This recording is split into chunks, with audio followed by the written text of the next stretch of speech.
Hey there, Jake here from CVP. Canon have just announced 3 new RF mount hybrid focus lenses. And in this video, we're going to be taking a look at their latest hybrid zoom, the 70-200mm f2.8 IS USM-Z. Alongside this lens, they also announced a 24 and 50mm f1.4 in their RF hybrid prime series, which we've also created a video looking at. But how does this new zoom lens perform, and is it actually the best 70-200mm f2.8 for video? Let's take a look. It's pretty obvious that this new lens has been designed to physically match the 24-105 2.8 that Canon announced last year. It's practically the exact same size, but is a little bit lighter at around 1100 grams depending on what colour variant you choose. It features the same control layout, removable tripod foot, 82mm filter thread, iris ring and buttons as the 24-105. Its iris ring is only D-clicked and can be moved into the A position so you can control it on the camera or have it automatically adjusted. It also internally zooms and focuses, which is really good to see as the previous 70-200 2.8 for RF does trombone quite a bit as you zoom. This does mean that the older lens is smaller to travel with overall, but at the expense of the tromboning, which some users may not like. It features a control ring at the front, which is incredibly helpful, and you can easily redefine what this does in your camera's menu. This new lens will be available in both a black and white finish, with the white one being more resistant to heat. However, for video users, I think the black variant will be the obvious choice to help minimise reflections, but it's good that you have the option to choose between them. When it comes to accessories, this new lens will work with Canon's 1.4 and 2x RF extenders with no restrictions, and can also use the same optional servo units as the 24-105 if you want the ability to perform some nice smooth slow zooms or crashes.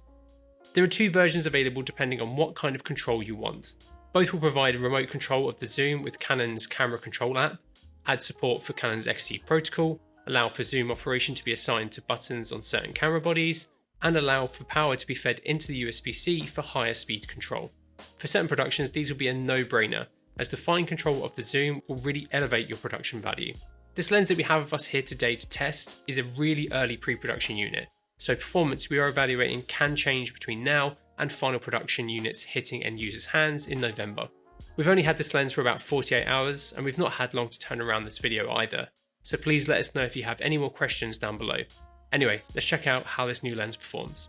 The 70-200Z has been designed to cover a traditional 36x24mm full frame sensor. So for our tests, we chucked it on our R5 II with corrections on, and a red V-Raptor, which doesn't have any lens correction profiles built in at all.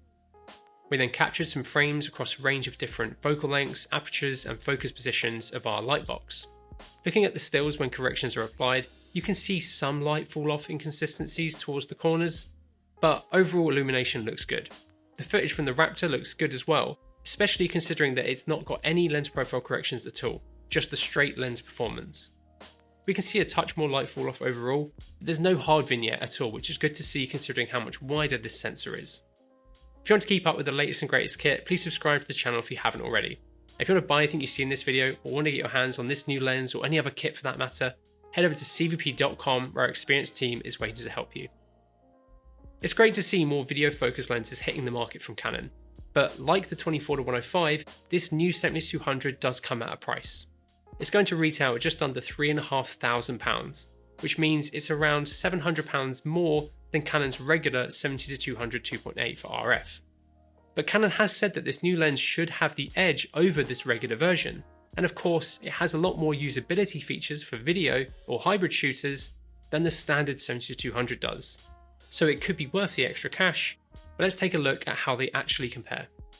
Starting with our bokeh headshot examples, across the range we can see some key characteristics. At 70mm wide open, we can see that our outer focus highlights are very defined and have a slight glow to them. We can also see some texture in those highlights. It almost looks like a small amount of onion skinning. This performance is the same even when stopped down to 5.6.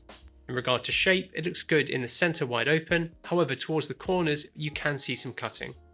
As soon as we stop down, this does go though, and we can see the 11 blade iris forming decently round highlights. This performance is consistent all the way through to 200mm, where we can start to see that shape is a bit more cat's eye wide open, which does round off as we stop down. Compared to the standard 70-200, we can see that performance is very similar. I think the new lens's aperture is a bit more rounded and the older lens has more cat's eye shape, wide open, and maybe a little bit less texture to it. But overall, they are very similar to each other, and both produce nice modern looking out of focus elements. Next, let's have a look at how our lens can resolve our focus chart. For this, we are using our Canon R5 II in its full 3x2 stills mode, and moving the camera further away from the chart to try and match framing as much as possible as we zoom. Though there are some subtle field of view differences between the two lenses at the same focal lengths. Starting with the new lens, we can see good performance across its focal range. It resolves really well in the centre with basically no chromatic aberration at all. Even wide open it's really sharp, and it's hard to tell a difference when you stop down to 5.6. Towards the corners though, we can see a slight drop off in resolving power, but it's still very good. We do however see some CA creep in here at 70mm, which does stay even as we stop down. However, when going towards the telly end, this is reduced. Compared to the standard 70-200, it does look like it has the edge in regards to overall resolving power, and it's comparable in regard to chromatic aberration. Overall though, both lenses are very sharp and will produce corner to corner sharpness that most people will be very happy with. When it comes to distortion, I shot stills of our chart with correction profiles on and off. At 70mm, the new Z lens has less distortion with profiles on and off compared to the old one. The older lens has a bit of barrel distortion with no corrections on, but this is corrected with in-camera profiles. From here, both lenses have a touch of pincushion distortion with the profiles disabled. However, when enabling the profiles, this is corrected. Overall, they both perform decently well even with profiles disabled, but realistically, most will have corrections enabled in camera when using these lenses, so distortion will be negligible. As you zoom, you can see the distortion correction lagging behind ever so slightly, but because it performs so well without the corrections on, it's a very subtle effect. This lens has been designed around being what Canon calls electronically parfocal. This basically means that the lens is adjusting the focus electronically as you zoom, unlike a traditional parfocal cine lens. When zooming slowly, it works really well. As you zoom faster, you can see it shifting a little bit, but it actually performs really well, especially if we compare it to the standard 70-200, which is nowhere near as parfocal. It's much softer as we hit the wide end. So if you're shooting video and want a parfocal 70-200, the Z is a much better option. For our focus breathing examples, I am putting focus through the entire focus range quickly, so this will look more exaggerated versus a real world pull. Starting at 70mm, we can see that it performs really well, especially compared to the older lens. This performance is the same at 100mm as well. At 135 and 200mm, performance is comparable again, and overall very good, especially if we compare it to the old one. Honestly, it really is a step up. This lens, alongside the other new ones announced today and the 24-105 f2.8, are all compatible with the focus breathing correction function, which is available in a few of Canon's cameras, including the R5 Mark II and the R6 Mark II. This function behaves similarly to other systems on the market. It crops in digitally to allow the camera to hide the change in field of view that can occur with breathing. When this is enabled, you can see that this new lens's minimal focus breathing is reduced even further. Just like the rest of Canon's RF lenses, the 70-200Z is a focus-by-wire lens. Though focusing with it is nice once you've toggled linear manual focusing in the menus of Canon's cameras. But for most, this lens is going to be in autofocus mode, which it performs well while using. This new lens has a close focus of 49cm at 70mm, which then ramps up to 68cm at 200. The standard 70-200 f2.8 has a close focus of 70cm throughout its entire focal range.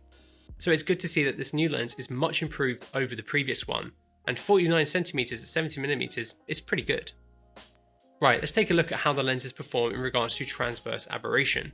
These example clips are with the internal correction profiles turned on, which includes chromatic aberration correction.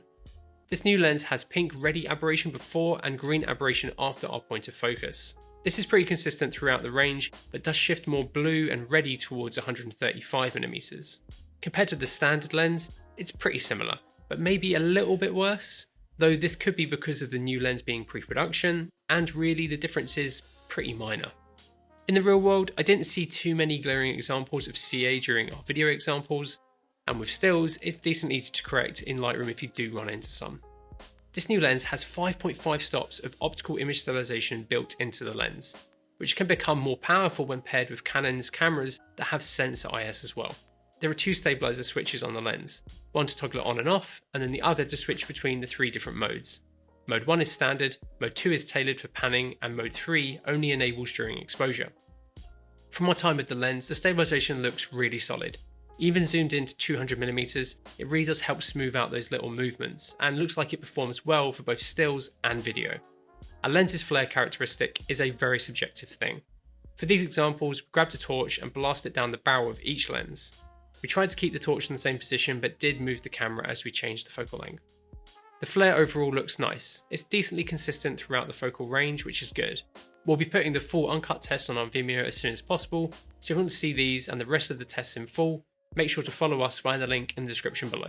I think it's safe to say that the 7200Z is a fantastic lens.